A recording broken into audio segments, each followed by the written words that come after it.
Hello, scaredy cats. Welcome to Jump Scare, the weekly show where I bring you into the frightening world of horror. This is part 2 of the Devin Kraft series. Of how many? Of how many? You don't know. We'll find out next week. But we are going to meet the Lord and Savior, Junji Ito, in this wonderful episode. But I'm Cierra Caballero, and I ask too many questions. I'm Devin Kraft, and I talk a ton.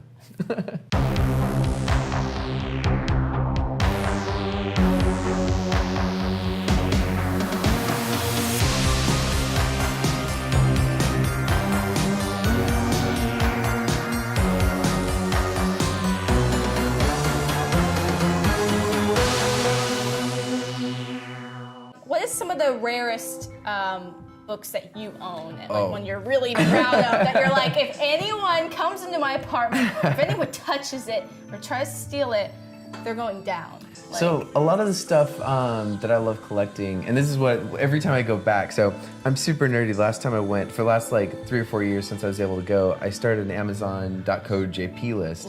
And so I was like, okay, I want this book, and I have a homestay mom there. So I would get all the books that I couldn't find on eBay or just couldn't track down. And so I sent her an email and I was like, hey, can I send you like a collection of these books I can't track down? She's like, sure, I'll just bring them to you when I meet you. So this last time I went, I was trying to finish off my Otomo Katsuhiro bibliography. So I've got like the storyboards for Akira, which is really cool. Those are like pretty rare.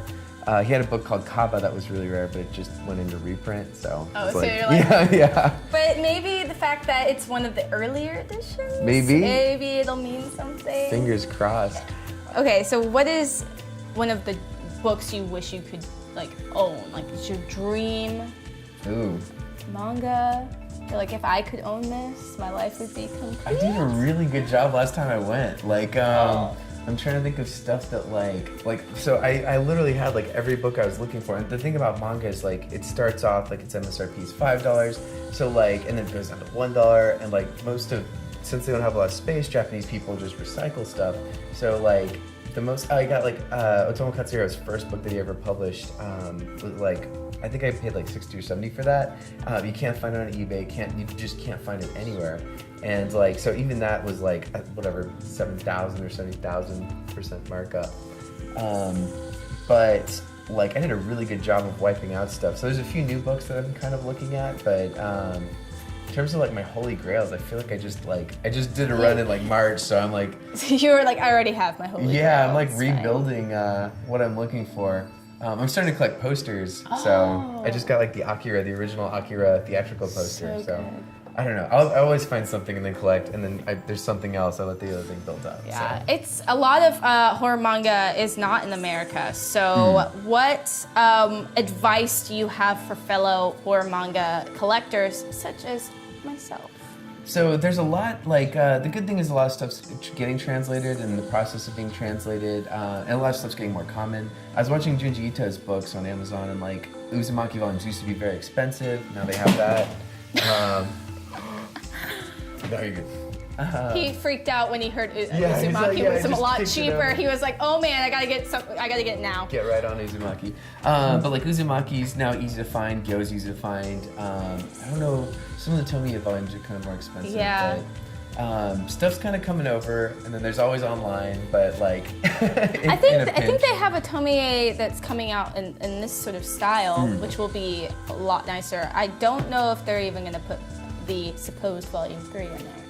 But we'll see. But yeah, I think we found a hell yeah horror manga Tumblr. Oh yeah. Which I've been looking on there because they have places where you can actually read some of the mangas, or where you can find them too. So if you need more help finding some more horror manga, check out that site. But a few more questions before we wrap up. Okay. What are your thoughts? I mean, I know a lot of horror manga has been adapted into films, like Uzumaki's been adapted, and a few others. Even more like mainstream, I guess you would say they are horror, or they have horror elements, like Parasite has been adapted. Yeah. You know, Attack on Titan, I guess. But what are your thoughts on what manga do you wish could be adapted into a film, and if it came out, you'd be there in the theater like now? So it's tricky because like whenever like Japan adapts films, they don't have the budget for the international, like they don't have international or like American budgets. So like it's always like made for TV movie on most stuff. Like, and the Uzumaki film is interesting, but it's definitely different. I always feel like Gyo is really cool for the first part and then kind of falls apart at the end. Flying sharks. Yeah. I would love to see, honestly, I'd love to see a filmmaker that they could give like a blank check to. Yeah. Like a Tarantino kind of person. Just be like, if you do this, we won't tell. Yeah, where it's like you have infinite money to make whatever. I was talking about it earlier, but like Gantz would be a really fun. Like I think an American market could adopt it, but it would be tricky because if you do the whole kind of whitewashing thing, it's all an American cast, then it takes out what makes it intriguing. Yeah. So that's the thing. It's just I don't know. That's kind of a risk to take. I don't know. I feel like. I mean, there have been pretty good adaptations. I've seen some of Uzumaki, which I really liked it. Yeah. But yeah, hopefully they make a film like that's really good. I think the Drifting Classroom. Yeah, well, they did. We talked about this on Facebook. We were talking about Drifting Classroom. I'm super excited about this. I'm gonna mess up. I'm gonna butcher the director's name, but for this like interview, I got all excited and I was like, okay, I have an excuse to go like study up on Kazuo Uemezu, who's who Junji Ito looked up to when he was a kid, and he actually won like a prize from a Junji Ito contest. Oh, that's so cute. Yeah, and Kazuo Uemezu contest, and Uemezu himself came out and like gave him the prize.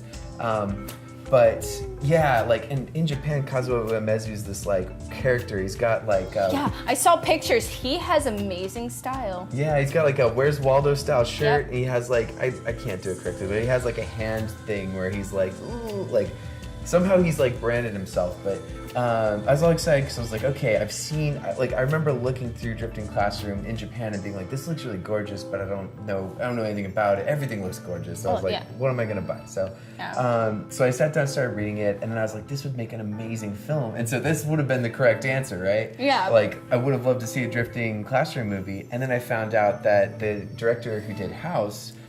Wait, serious? Yeah. It's Nobuhiko Oda, I believe. I might be butchering his name. House is wild, by the way. And House is one of my all-time favorite films because he just does. The guy's a music video director, and he just goes for it. Everything's turned up to like 12, and it's just nuts. Regular like abstract horror movie, House. So he took like Drifting Classroom and took all of the elements of it, dialed it up to 11, set it in an international school, made half of it in English, but the other half is in Japanese. There's musical numbers. He takes the horror, dials it back, changes characters. Like a lot of it's just wrong and weird. It feels like The Room. It feels like watching like The Room, where you're just like The Room. It's that good and that bad. It's always entertaining, but none of it makes any sense. I'm super excited. I'm excited for it to come out. I love House. It's so good.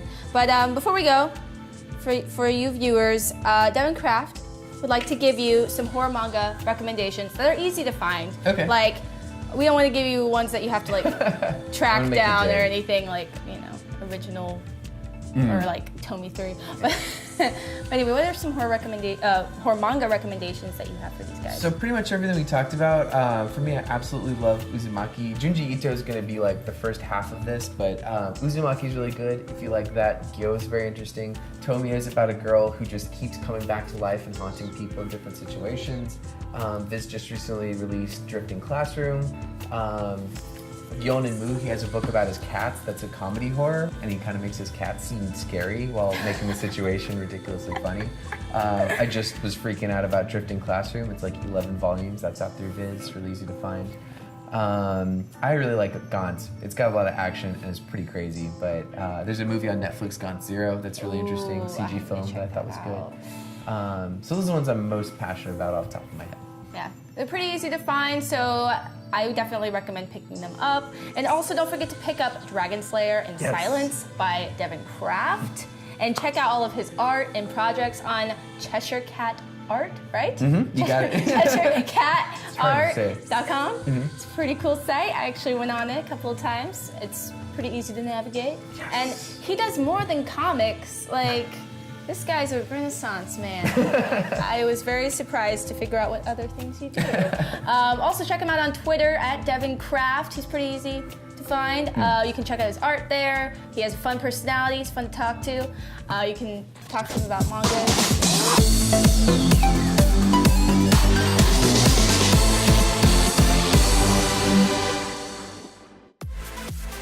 But thank you so much for joining me here on Jump Scare Final Guest. We haven't yet decided to kill off our guests yet, so that's the thing. Not yet. John says, too many legal issues. We tried to figure it out in the contract, it did not work. I didn't sign it. Good, don't sign it.